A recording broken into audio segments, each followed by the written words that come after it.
Hey, you're on mute, RJ. You're muted, RJ. How you doing?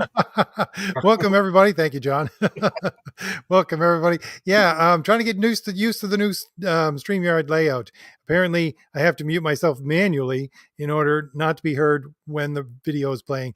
And yeah, okay. So I played the trailer for John's Heroic Tales #2 and for Fade to Blue, and links for those are in the description for anybody who wants to know about those topics or those books. John's is live right now on Fund My Comic. Yep. And we'll see who's here before we jump into our topic, which is how to get into comics. Vaz is here and George is here talking about the weather. Pedro is here. Everybody's talking about how hot it is. Who else have we got? Somebody new that I'm not used to here. I live Mo. How you doing? Welcome to Comic Book Team Up. So let's jump right in, John. You Okay. said that you had an idea about how to get into comics after us pinning this from last week about how to get into comics. What's your idea? Well, first off, I want to say I just talked to Renzo today. He finished the art on Heroic Tales 2, and Daniel happened to message me that he's got all the art pages and they're going to be colored as soon as possible. So there you go. So there's an update. I'll put that on my campaign page. So the comic is basically done. Yeah, it just got to letter it, and that takes less than a week. So anyway, last week somebody said, "How do you get into comics? What would you recommend?" And I started to answer it, and then I said, "You know what? That's a good topic for an entire video." So RJ and I, we talked about it. We decided this week we'll talk about how to get into comics. And if we can't get a whole hour out of it, we'll just talk comics. Yeah, I could I could talk about anything for an hour, RJ. But so my question, I think it's going to be remarkably unremarkable. My answer is, if somebody was to come up to me and be like, "Listen, I'm a normie. Of course I know comics because you live in America and you see Spider-Man and whatever. But I'm thinking about getting into comics to collect. What would you recommend?" And my answer would be, like, I'm not going to say you got to get Frank Miller's this, you got to get, I would say, well, what do you like? What characters are you interested in? Do you like sci-fi? Do you like fantasy? Oh, okay. I like superheroes. Okay. Then I would say go into the local comic book store and peruse stuff off the shelf. What catches your eye? And I know modern comics are pretty bad, but I'm not going to say go into the back issue bin and get, and if they, a month later, they're like, "Yeah, I bought Spider-Man and I bought Justice League and I bought Walking Dead and I really liked Walking Dead. I didn't particularly." Okay, so now I kind of know what you're interested in. So this is what I would recommend. Something like that. You know what I mean? Because I think, like if somebody says to me, "I just got into music." Oh, you should listen to Harry Belafonte. You should go to a record store and get the 1962 album. It's too much too fast and it's kind of overwhelming. So I would be like, yeah, go in, peruse, check out stuff what you like, and then like in another month or so, like I like Spider-Man. Oh, you like Spider-Man? And I noticed that in Spider-Man they referenced like Doctor Octopus. Is that a big? Oh, yeah, Doctor Octopus they do with Steve Dick. You know what I mean? And like it's kind of like is this a friend of yours that you can have a conversation with? Like, you know, I I kind of call it drip release. I do the same thing with like me and my friends play role play games. We play Dungeons and Dragons and board games. And every once in a while, a new guy will show up, a new girl will show up and be like, "Okay, we're going to play board games for the first time." We don't break out Twilight Imperium. For those of you, RJ, are you familiar with Twilight Imperium? I heard you talk about it enough You times to got to know come how over. complicated it is.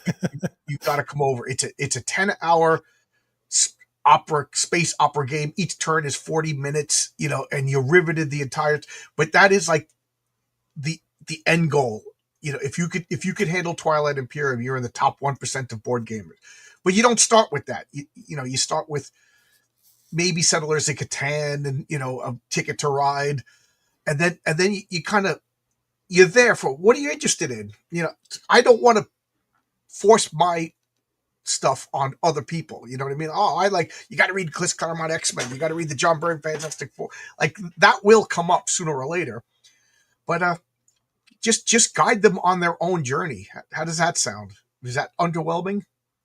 No, not too bad, but it did bring up. George had a good comment here. He said, "Don't forget to go Yes, through the dollar bins for hidden treasures and what you can find there." That sparked that something in my mind in the fact that um, here's the catch 22 to the entire thing.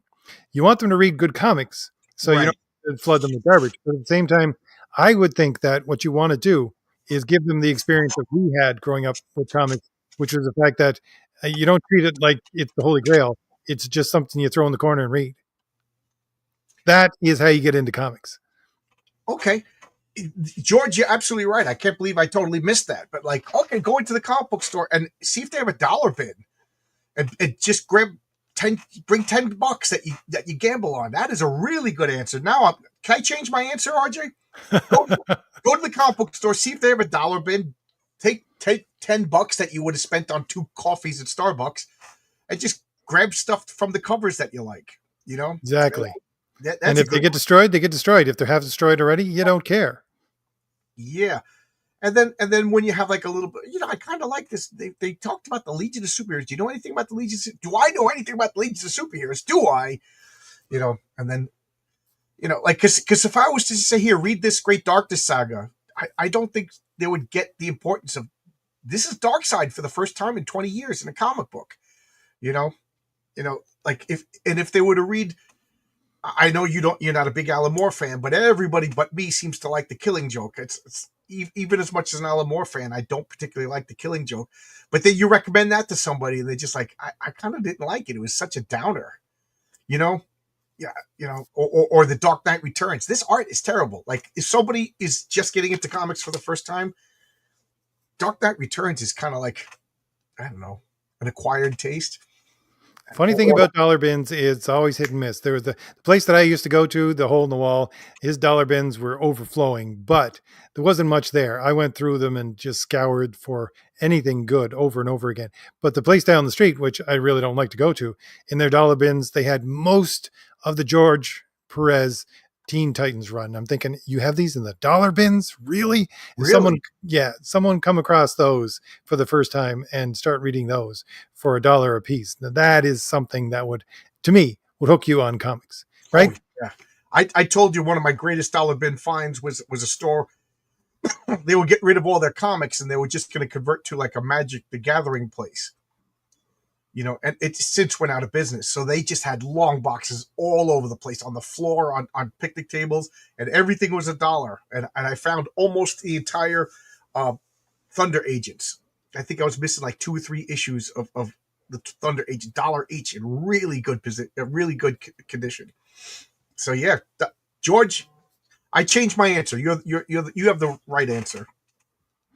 Tell Pedro somebody. says, well, he's talking about when superheroes went mainstream, many people wanted to try comics, but by then a lot of them were already taken over by the woke brigade. Oh Yeah, my, that might be one of the things you might want to. That would be one of the things I would warn somebody about at the very least. Is that you're going to get different kinds of comics and different ages of comics depending on when they came out. What are you in the mood for? Are you in the mood for campy?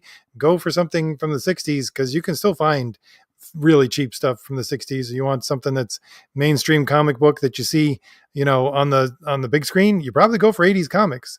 oh, If you don't mind politics, go ahead and try something new today. oh my God, RJ, I forget if I talked about this with you, but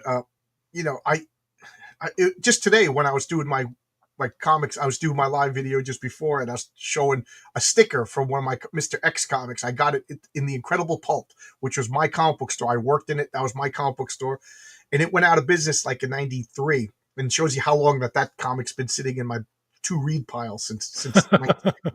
But anyway, when he went right before he went out of business.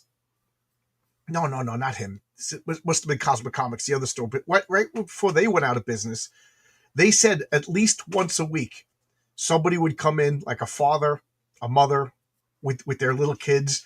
Like, yeah, we just saw the MCU movies. We want to get some comics. Like, oh, kid, he likes Captain America, and then he picks up, and it's Sam Wilson as Captain America. It's like, this isn't the guy in the movies. Well, all right, he also likes Iron Man, and then he picks up, and it's Riri Williams, and it's like, this isn't the guy in the movies. Okay, Thor.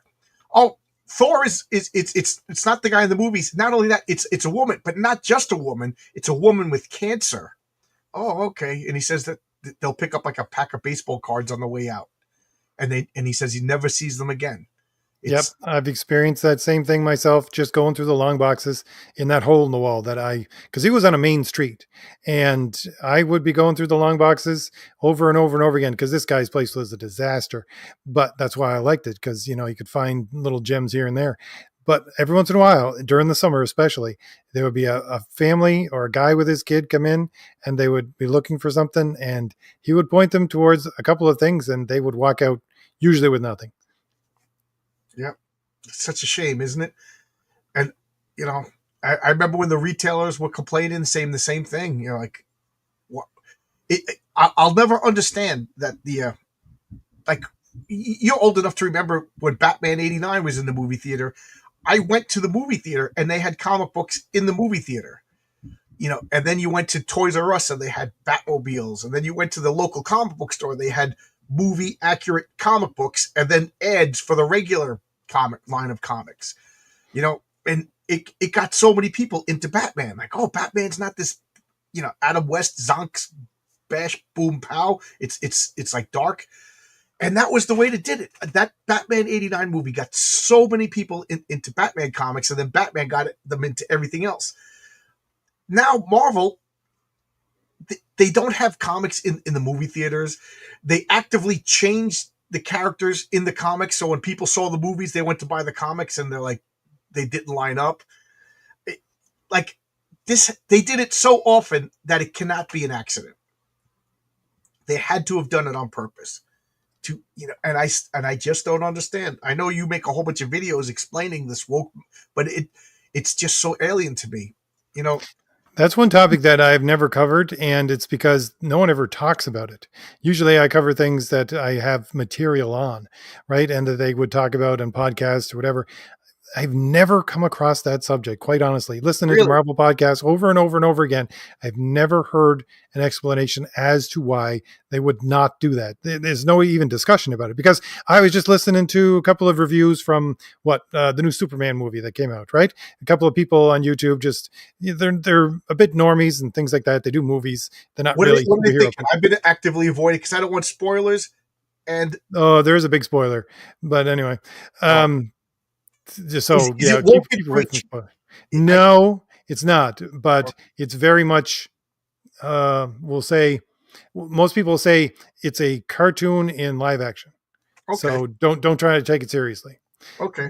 And you and I might be able to follow it because it goes like jumps right into the action. Got no explanation of who Superman is or anything else. He's just been on Earth for 3 years and he's in the middle of a battle. So, but the thing was that these two ladies, I watch their channel because they do movie reviews and they watch older movies and they're talking about it and they're talking about how they loved going into the theater. They didn't have big hopes for it, but they loved going into the theater and they bought their Superman, bucket full of popcorn, and they loved having, these little buckets and, little Superman things on everything. Yes, that's exactly the time to sell comics right there. I Right. mean, you got people walking in and you want to sell them something with a Superman symbol on it. Right. Comics would be the exact thing that you should, if you want to actually promote comics, this would be the exact right time. But I've Superman cape. never heard anything from DC or Marvel Right about in it. the movie theater, like as the kid's walking out, you buy him a Superman cape. You know what I mean? What little kid wouldn't love that? I mean, if you have free comic book day, why could you not do a special edition Superman and just stick it in the stands right there for everybody to grab? Somebody, I brought that up on another channel. They said, "Well, movie theaters don't want that." I'm like, "How do you know that? How do you know that?" Like, because I go to my movie theater and they got Harry Potter toys in Exactly. the lobby. You know what I mean? Why wouldn't they want comic books? I They got just bobbleheads all over the place. right. I don't. Oh, they don't want that. I'm like, well, I wasn't going to argue because I was a guest on somebody else's channel, but I'm like, how do you know that? Like, are you running, whatever theaters? Have you asked? Why don't they want it? I think I saw Superman. I was excited. Unfortunately, I hated it. Oh well. Oh well. Like I said, I have managed expectations. My expectations are way low, so I can only be excited. George brings up a very good point. Japan does it right. At the theater when I lived there, they actually have gimmicks that they sell for the movie. And so I got so many coins, toys, and comics when the anime movies came out, and even got Star Wars. The thing is, too, about it, George, is that manga you can buy, especially in Japan, it's still on the newsstands. You go into any corner store, and a lot of people get their food, run into a corner store and grab something. They're right there. They're right there Right. with the magazines, right? Yeah. Yeah. Japan still has that gimmicks, and and they got such like interesting little weird like bottles that are quirky and stuff. There's a store that sells all Japanese products in the mall by us. My wife loves going there. She's such a sucker for all that stuff, but it's cute. And again, to go back to your point, I mean, first of all, we used to get free comics with, breakfast cereals or things like that, or going to Happy Meal, getting a Happy Meal at McDonald's. Plus, there used to be, I don't know, they don't have it anymore. I didn't see it the last time I was in the theater, but there used to be the little magazines, like they'd be full scale movie magazines that they'd give away, Right. right? And I mean, Movie why? tie-in comics. Like I got Raiders of the Lost Ark comics. I got Star Wars comics, Battlestar Galactica comics. Is Batman '89 comics with Jack Nicholson's face on it. Is there a Superman? What is this movie just called Superman? Is there a tagline to it? No, it's just everybody's calling it Superman 25, but it's just Superman. So is there a Superman movie tie-in comic that should be on the shelf in the comic book stores? When you spend your $25 on popcorn, they give you a free comic. George again says, RJ, it wasn't just anime. When Superman came out, they had merch for Spider-Man, etc. Oh, Spider-Man came out, yeah. In Japan, like when the Spider-Man movies came out in Japan, I'm sure Spider-Man they have a Spider-Man manga, right? Yes, it's different. And they also had a Superman manga as well that actually there are a couple of little things in this new Superman movie, I think, that reference that. So, I mean, they're selling to an international audience, and I can, let's put it this way. I can bet you somewhere in the world they're selling Superman comics when they have this movie come out, but not in North America. Yeah. Yeah, not here, not in the home of Superman. And they could print it off on some cheap paper. It doesn't need to be super glossy paper. Well, that's the thing. That would be the best comic. How many people would flock as a comic fan to a newspaper print comic that's Superman, Yep. and just flock to the theater to get that? Like, Yep. honest to God, I mean, you want to draw in actual comic book fans. Give away a free comic that would be a nostalgia thing. That would be almost a collectible because you're only going to get it at the theater. You get one per person, right? Yeah. One per family, one per kid. You don't, if a guy comes in with 5 little kids, you don't want them to fight him over. Just give one per kid. No adults. Give them to the kids. Herrenberg says, do you talk about DC's compact comics line? Wes from Thinking Critical says they're doing really well in bookstores produced at manga size. I didn't know they were doing really good. That's good. That's good news. And what are they? They're reprints of older stories, or are they new comics just like squished together? I really don't know, but I do know that DC is kicking Marvel's butt right now. Yeah. Well, did you? I just saw on Twitter that there's like a whole line of canceled Marvel comics. Although, I don't know, Herrenberg, is this basically the old digests for, because I'm sure you have plenty of the old digests, which would be Archie digest size, which Yep. they used to sell, and they still sell, I think, at Right, your local grocery store, right? They used right, to do that with right, DC right at the Comics. register. You get your chiclets, your Yep. Archie digests, People And magazine. they used to do that for, I have a bunch of Justice League and Superman that are in that digest format as well from like 1979, 81. Maybe that's what they're doing again. They should, yeah. Uh, Spider-Man drinking glasses. I'll go get the comic, then go home. Well, I assume you have to get a ticket. well, you would at the very least have to buy a ticket, but I mean, there you go. Yep. The reprints of the most classic stories sold for $19.99. Okay, that's a good idea. I mean, comics, they gotta sell comics. And they, more importantly, they got to get them into the hands of kids. Look at me. I'm freaking ready for the Council of Elrond over here. And I don't know anybody younger than me that's buying comics. I do know plenty of people younger than me that are reading manga, but not comics. I guess that brings up another topic. We're going off on a bit of a sidetrack, but I don't care. The sidetrack being, we can do things so much easier now than we could in 1980s. I mean, printing and all that kind of stuff, coloring, all that kind of stuff can be done much easier now than it ever was before. How in the name of sweet merciful heavens have we not figured out a way to print a comic like that's worth 99 cents? That costs you less than 99 cents to actually produce, and you can just get it out there. Why can we not do that anymore? Well, that's the big question, if you ask me. Well, the first thing that I notice is there's no advertising in comics anymore. It's all house ads. Right? Right. Like, you pick up a new Marvel, a new DC, you're not going to see Charles Atlas. You're not going to see the Fun Factory. You're not going to see, like, the Remington BB guns like you used to see, or Hostess cupcake ads. So they lost all of that revenue. And that, I think, was the most... That's what made... Because even when comics were 50 cents, that was dirt cheap. It wasn't until all of a sudden they went from like $1, $1.25, $1.50, $1.75, like really quick. All of a sudden they started getting expensive. But when I was a kid, you bought a comic book with the change that you found on the ground. Oh yeah, I can remember going through the pockets of stuff that was in the dryer, or change that had been taken out of the pockets. My mother just slapped it on top of the dryer to go and buy comics. I'm curious now. I'm going to look at the newest Marvel comic book that I have. Okay, I've been catching up with the Fantastic Four, so this is 2016. Okay, so this is the newest Fantastic, and I just want to look to see if are there any ads in this. Well, here's my question. We got Marvel's ad on the back. Okay, that's a good sign. Marvel, why doesn't Marvel, let me put it this way, why doesn't Marvel and Disney themselves advertise in their own books?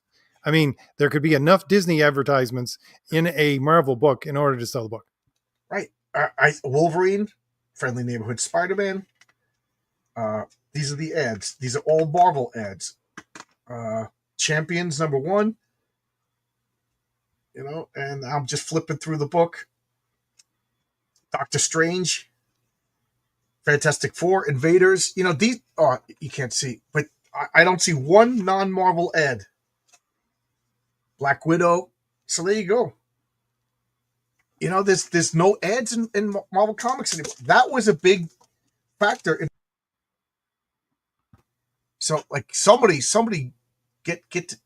I mean, it's a double-edged sword. Like, it's not possible to make comics that cheaply anymore, but you could print them in Mexico or China, but U.S. printers have huge costs. I know because I hired them. Well, don't you think, like, Marvel or DC, like, they could just make a contract with, like, Comics Wellspring or something like that and get a deal? We're gonna print 100,000 comics a month. What is the best price you could do? Because I could print my super low runs for like $1, like $2.80 each. And I'm printing a couple of hundred. Can you imagine 100,000 a month? Comics Wellspring will give you a deal. Maybe they won't be 99 cents, and that's good paper. They could easily go to like these circulars that do like a penny savers and maybe print, on cheap newsprint. I don't know. I maybe I'm crazy, but I don't believe that they have to be that expensive. I'm with you, RJ. If they really wanted to, and if they really got creative, they could make good, cheap comics. Especially, I mean, again, we're talking about somebody like Disney right now. And I mean, my local hardware store puts out flyers that are in color. I mean, they're basically on newsprint. Right. What then? They give them out for free everywhere, into every last mailbox. Yeah, right? Every day I'm finding that crap on my lawn. My neighbors, they just throw it. They open up the mailbox and just throw it on the ground, and it ends up in my bushes. Every day I'm finding newsprint in my, wet, falling apart on my lawn. You know what I mean? So why not come? You're absolutely right.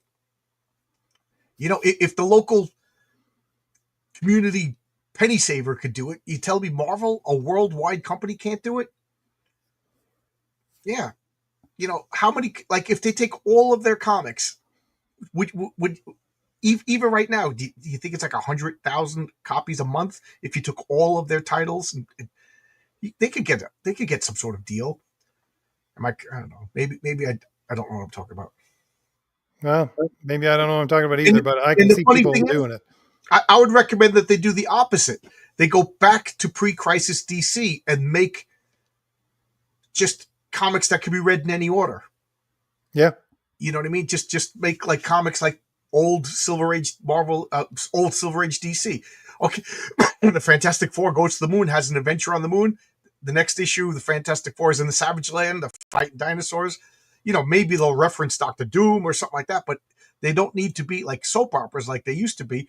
And I remember Marvel. They had what they called Marvel Adventures, and it was aimed at kids, and they were just good, well drawn cartoons on in a comic book. That's what I would do. I would have like a Marvel, I don't know, non canon line or whatever. Because you don't want to alienate the true, the whales, the guys like us that buy everything, or at least used to, and have like regular Marvel continuity comics, and then like have like the newsprint line that are aimed at kids.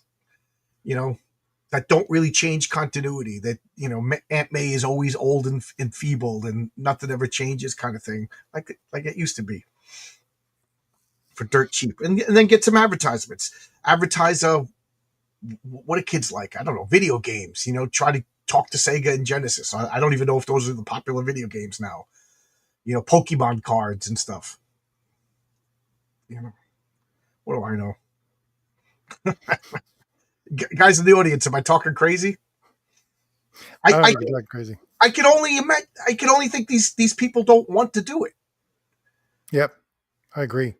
Either the higher ups don't want to do it, they don't see it worthwhile, or like the Tom Brevoorts are just like, I just got 6 more months and I retire and I'm out of here. You know what I mean? Like, I'm just gonna go to work, cash my paycheck, okay, a couple of things, and I'm out of here. Pedro says, RJ, sometimes you just want to see your favorite character do stuff, not necessarily something of impact. That's the advantage of what? Concentrate in the character instead of the story. Well, yeah. I mean, again, if you get comics, and I'll even just say sequential art, because I mean, you get it back to its roots. It's a throwaway thing, and you got to go to a throwaway medium. And I think that's something that if you ever want to get comics to actually sell again, that's what you have to do.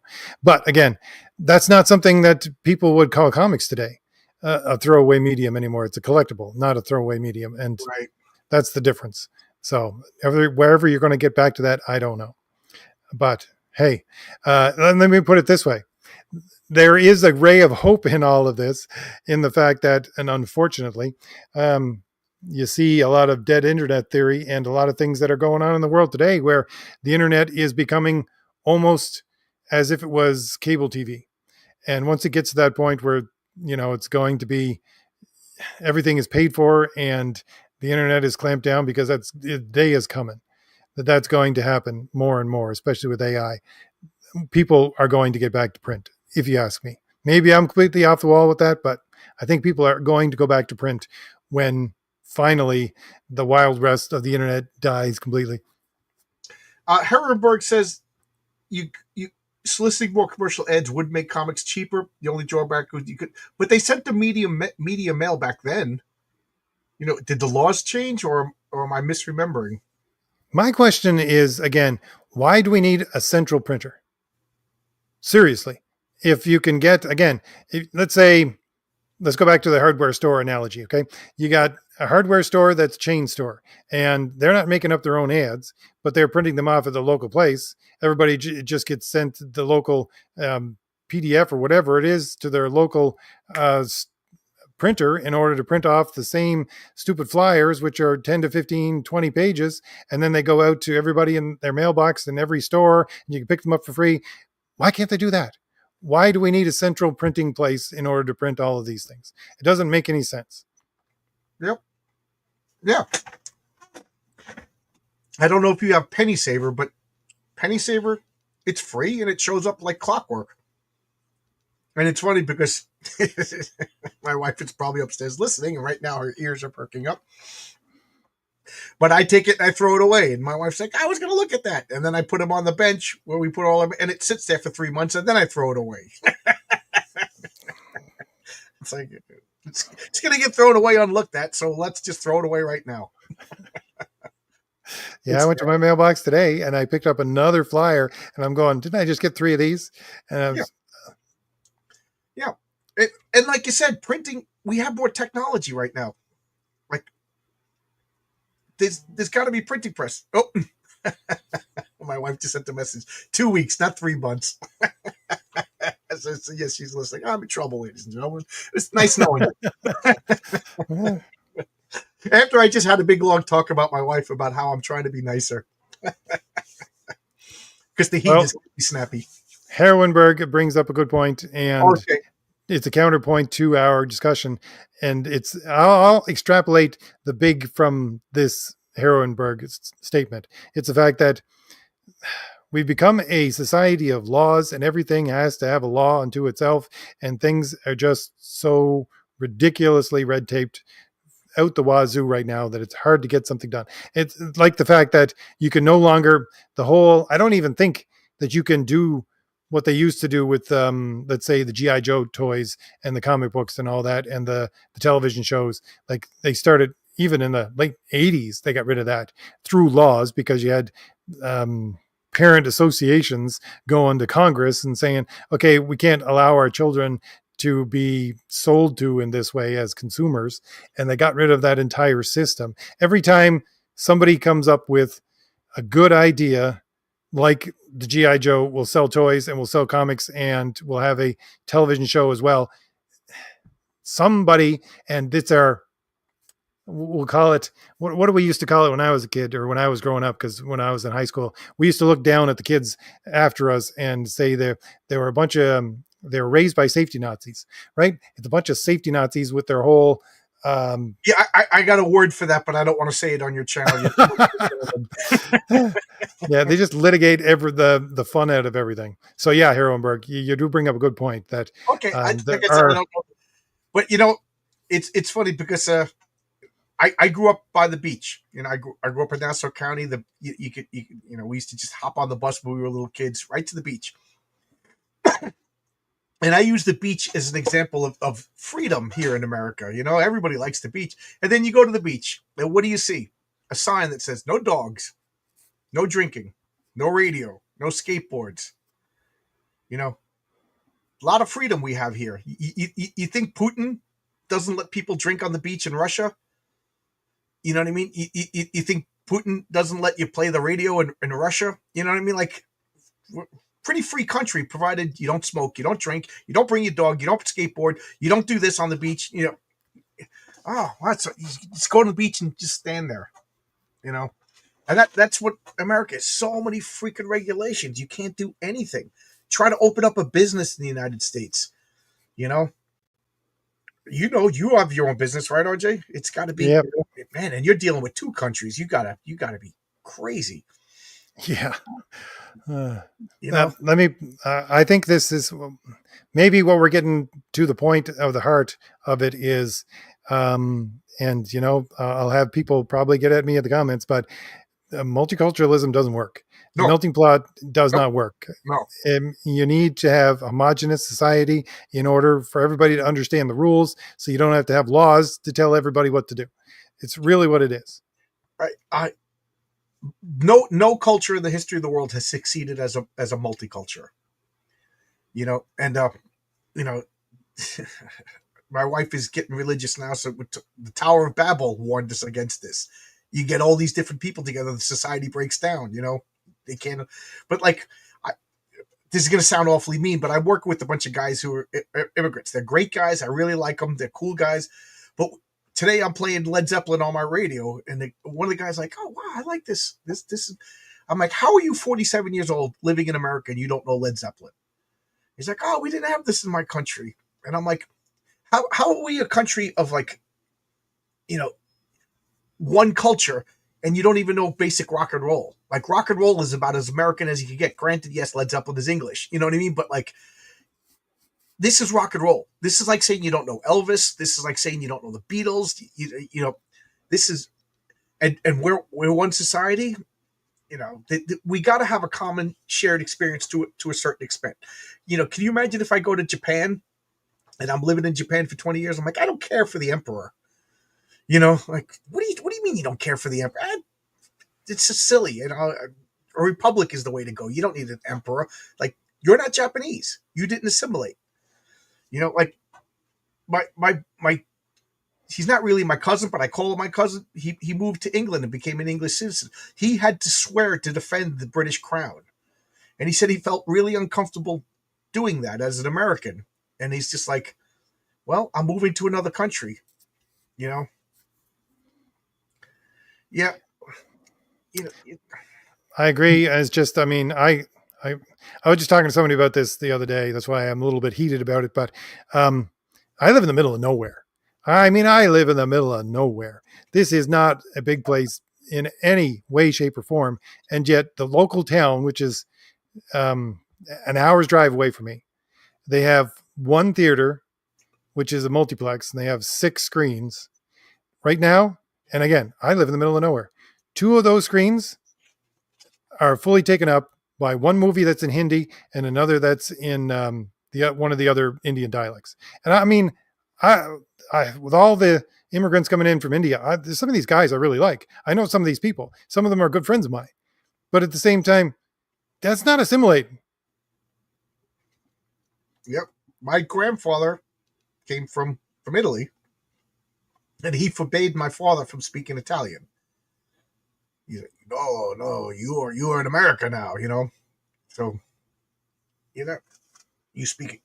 Basically, my grandfather said we left Italy for a reason, and we're not bringing that here. We're starting over again, which is why my favorite comic book of all time is Hitman 35, when Tommy Monahan has a conversation with Superman, and they both basically talk about coming from other cultures and coming to America.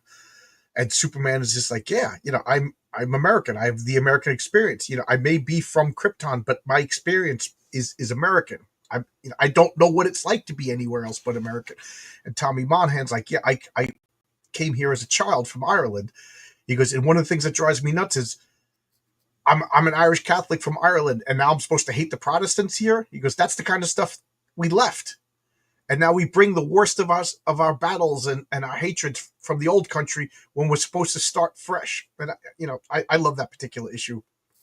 You know, Garth Ennis, Hitman number 35. It's my favorite single issue of comics. And I bet you now nobody's going to reference Superman saying, I don't know what it's like to not be an American. I'm an, you know, American experience. But I let's bring it full circle here and go back to our topic. Here's what I think the problem is, and maybe is the problem with your original suggestion, and it was my original suggestion too. Is like, what do you like, and try to get to the heart of what the person likes, and then try to point them towards where those comics are, instead of actually having comics that can appeal to every last person on the street. We can't do that anymore right. because there's no shared culture. I mean, we're talking about old Superman comics. Everybody in America, why did they sell millions upon millions of copies back in the 1930s and 40s? I mean, they were everywhere. And it was because everybody could pick up a Superman comic and understand what was going on. Because not just because it was shared that way and the story was told that way, but because it was a guy who everybody could understand.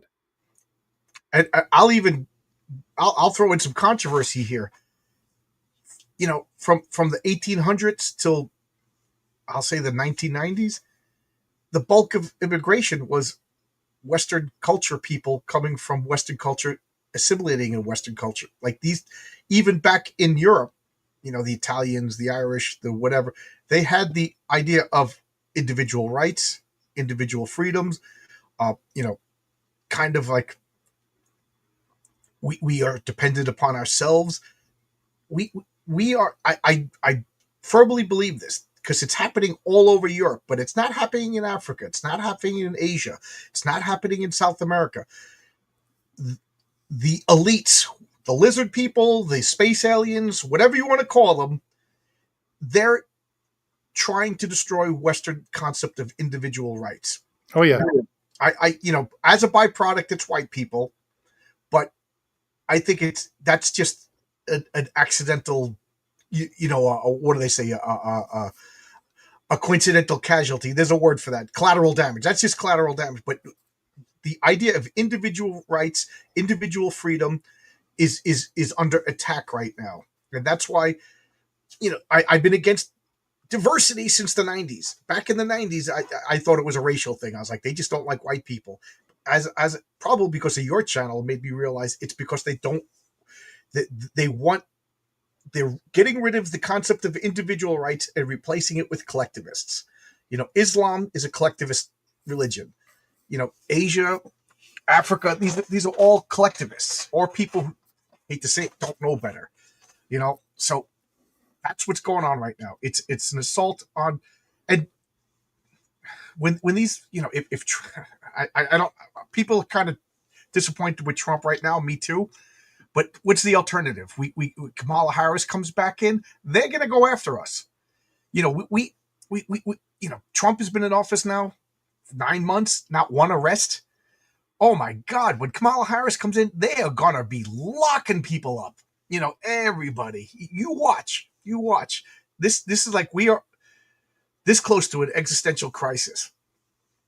Oh yeah. How's that for controversy? Good night, everybody. Enjoy your comic books. No, I agree completely, John. No, the thing is that just take it one step further. It's America is the prize that they want to conquer, and America is the prize because America has the idea of unalienable rights. And the other prong of this entire thing is they got to take down the biggest Christian church there is, and that's the Catholic Church. And why? Because they also back the idea of unalienable rights. Those are the two prongs that you got to get rid of because they want nothing more than to have serfs and to have slaves and to take away the rights. Because in every other country in the world, sure, you have quote unquote rights, but they are rights granted to you by a government, which means your government can therefore take them away from you at any point they want to. Right.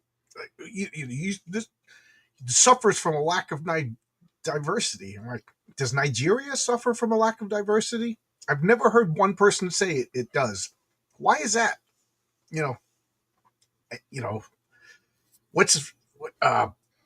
Uganda? Nobody says Uganda suffers from a lack of diversity. Does India suffer from a lack of diversity? But Germany does. Poland suffers from a lack of diversity. I don't know about you, but people pay a lot of money to get away from diversity and live in non-diverse towns, including all these politicians that live behind gates. I remember J.K. Rowling was complaining, oh, you don't like immigrants, and then she bought every house on her block. And I'm like, oh, cool. She's going to put her money where her mouth is. She's going to have all these immigrants live in her neighborhood. No, she knocked down all of the houses and made a big garden and put a wall up. But you can have diversity in your neighborhood, because I'm a billionaire. And I don't know about you, but I'm like Jimmy Palmiotti.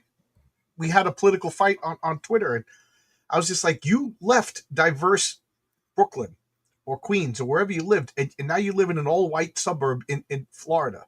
I said, don't preach to me about diversity when your ass sleeps in a monoculture in a nice Republican white neighborhood. And he blocked me. Look at all these people preaching about diversity. You think Nancy Pelosi lives in a diverse neighborhood?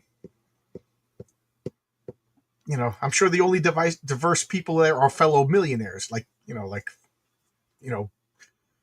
can't even think of his name now, but the actors like Denzel Washington probably lives in her neighborhood. Oh, well. Catholic, everything. Islam, you say Catholicism was involved in slavery. You're going to tell me Islam wasn't the first? Islam has slaves right now. Go to Libya. They have you could go on websites and see satellite footage of open air slave markets in Libya right now. You know, We got a comment here. This is a fun stream. Really? Okay, this is a fun stream. yeah. How do you We've get got a into yay comic here. books? Apparently, the answer is racism. Tony, how cooked is Canada? Canada should not and never should have existed as its own country. It is not its own country. It is at least two countries in one. It's we. I don't care. It was back in the 1980s.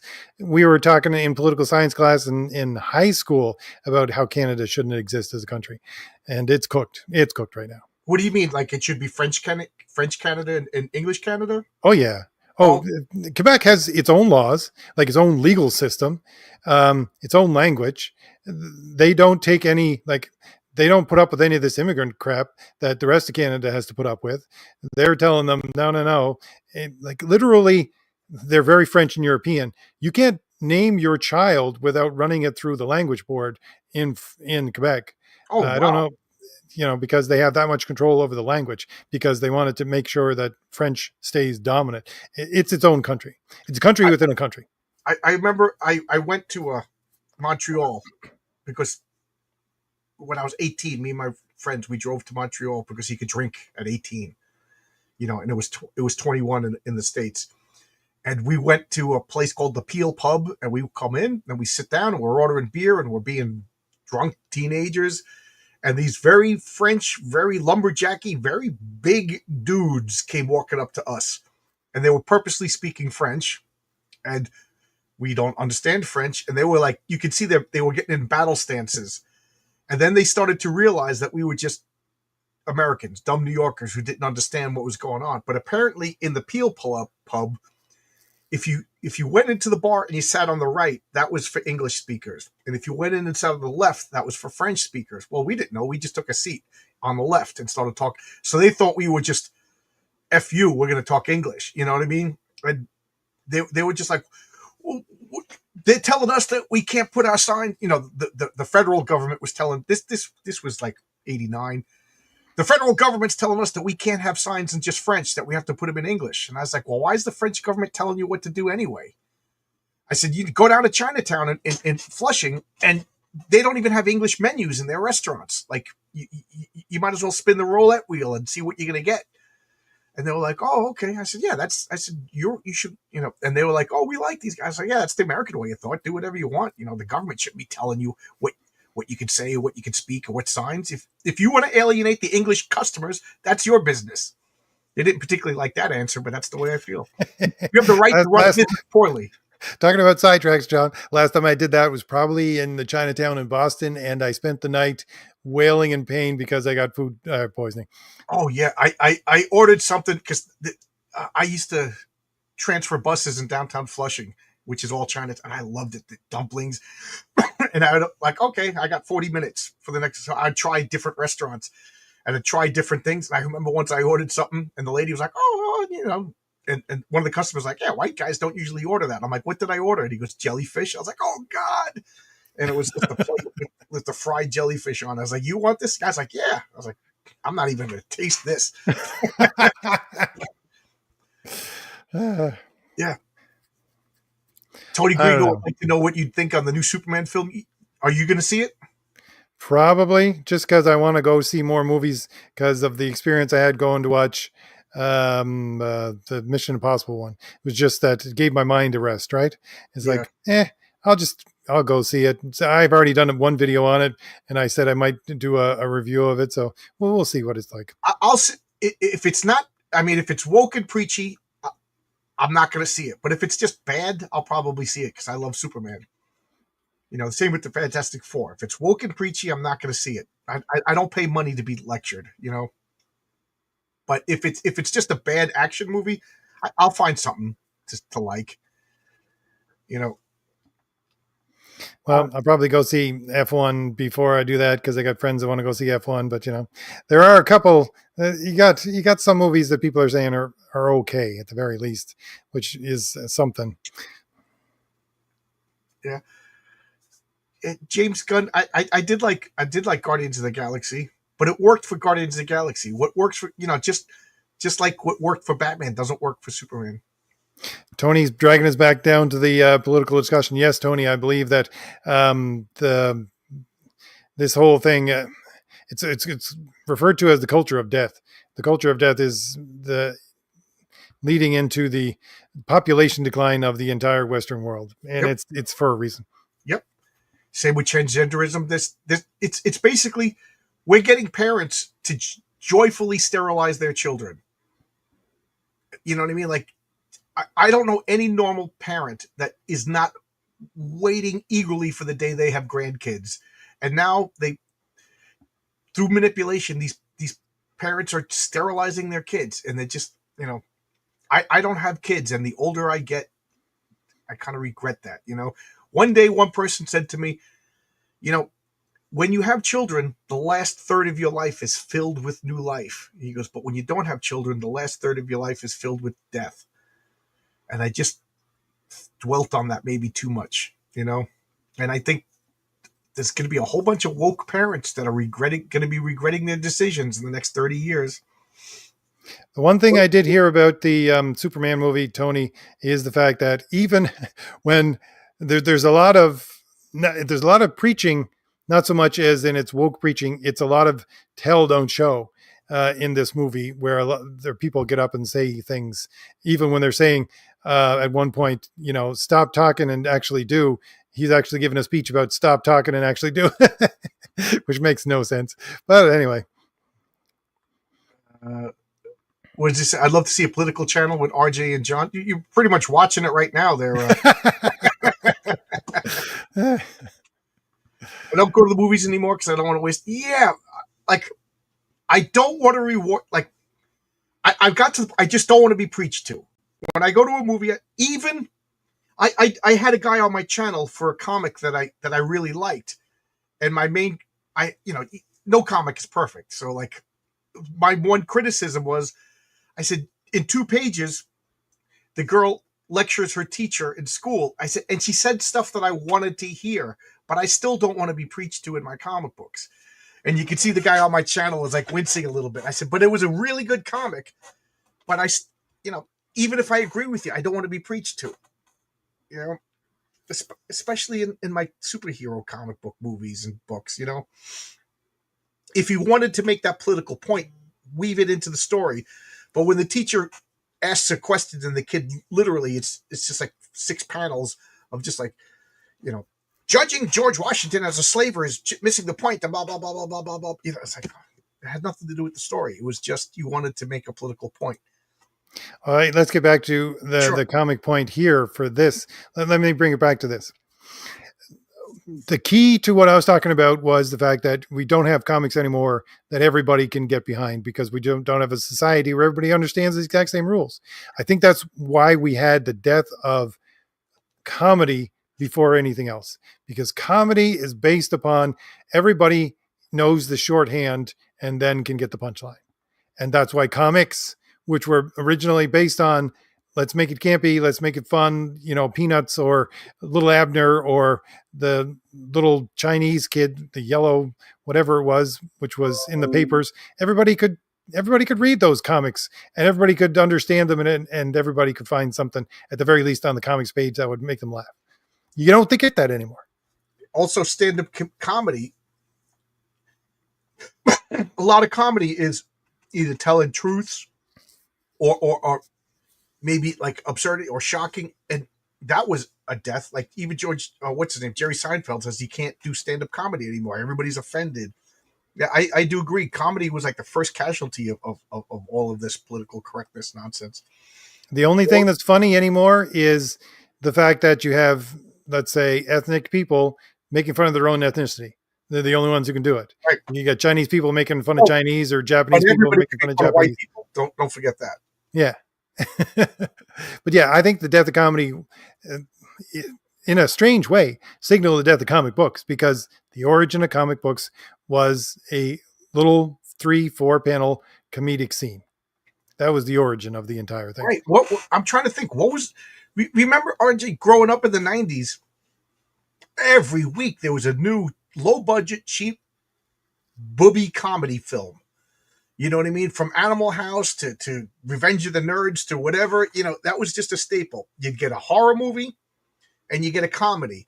And, horror's coming back because, like you said, it's cheap to make, and you don't have to be, you could still make a politically correct horror movie because killing people is still scary. You know what I mean? No matter who's getting killed.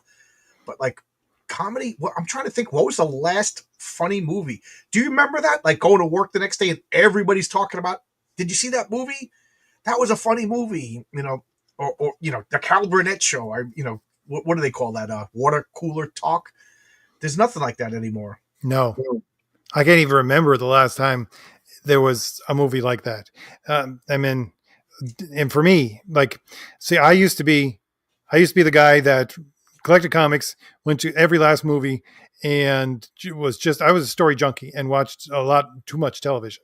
And the first thing to go for me, because I slowly got weaned off of entertainment because of how ridiculous it was becoming, the very first casualty on that list was comedic movies. It's just, I don't find these funny anymore. I really don't. Also, I also wonder, with all of these streaming services, every day at work, people are talking about shows and channels that I've never heard of. Like, yeah, everybody watched MASH. Everybody watched All in the Family. Everybody watched Cheers. Everybody watched Seinfeld. And now people are like, did you hear about Severance? I'm like, it's on its 18th season. And I'm like, what the hell is this show? Or have you heard this show? And, I'm like, I'd never heard of any of these shows that you talk about. And we got Netflix. I don't even know what we have. If my wife was to leave me, I don't think I'd be able to operate the television anymore. It's too complicated. You got to log into this, and the password is this, and this is, oh my God. Just find the show that I want to watch. Okay. Here, George has an interesting comment. He's saying, it's Tony. Sorry, George. Tony says, Superman is an immigrant refugee that wants to assimilate. He is proud of his Kryptonian heritage, but prouder still to have his Earthling American heritage. Okay. If everybody, okay, John, you're included in this. Anybody in the chat mind if I give a slight spoiler to the new Superman movie coming out? Go ahead, Mac. Anybody in the chat mind? Okay, I'm going to give a slight spoiler. Here's the really funny thing about this entire thing. What? You have all these people, James Gunn included, and the other guy who's playing Superman right now, talking about how it's not American way. It's Superman is a worldwide. He's an immigrant. He's all of these things. Guess what happens in this movie, which they don't want to talk about Superman as in the American way. But in this movie, Superman is sent to Earth by his Kryptonian parents to conquer the Earth. Yeah, I heard that. So, I mean, that's your immigrant society right there, right? Is that not the best analogy for America? Isn't that the same thing that happened in Man of Steel too, right? Yeah, but I mean, they're trying to make it as if, oh, he's this immigrant that came in, and we have to treat all immigrants as if they're nice and they're going to protect our society. No, your movie just actually said this immigrant society sent a weapon to our shores as an immigrant in order to destroy the entire planet's infrastructure. Yeah. To me, it's. I don't know. They didn't mean to put it in that way, but it sticks out like a sore thumb to say that's an analogy for the death of the American way in your movie while you're actually proving the point. That's what I thought of, again, particular, but like Obama, everybody, oh, he was born in Kenya. He was doing this. And I'm a conspiracy theory guy. I love my conspiracy, but I was just like, listen, like, I remember guys at work. I'm like, say what you want about Obama. Like, I don't know about the birth certificate. I don't know where he was born. I said, I literally never heard of the guy until he was running for office. I said, but what I do know, that he grew up outside of the United States and he has a non-American worldview. And we can't have a president that has a non-American worldview. I said, I don't care that he's black. I don't care if he's whatever, but we can agree that he spent his formative years outside of the United States, and we can't have a president like that. And the same thing, like, if Superman all of a sudden for 30 years he was hiding that he really was a secret agent of Krypton, that's Superman. Of course, there would be nothing we could do to stand up against him. But you got to come here and assimilate. Stop speaking Italian, like my grandfather said to my father. My grandmother didn't teach her daughters how to speak Gaelic because we were in America now. You know what, John? We've been going for over an hour. Can you believe that? It's always fun when we talk. You get me ranting. Yep. We usually like to cap it off at an hour if anybody here is new. So I'll just leave it there. The links for John's book and for the sign-up page for my book are in the description for Heroic Tales and Fade to Blue. Thank you very much for everybody for showing up to this basic rant of John and I, who completely go off topic. So now you know how to get into comic books, everybody. Well, it's been an enjoyable hour, John. Thank you very much. And thank you, everyone in the chat, for showing up. Thank you. All right, I'll see you all again this weekend. I don't know what I'm doing for a video this weekend, but RJ's got to get back to chopping wood or whatever he does out there in the woods. Yeah, but you guys give me a lot to think about for the next couple of days before I pick a topic. Anyways, thank you very much, and thank you, John. Right, see ya. Bye-bye.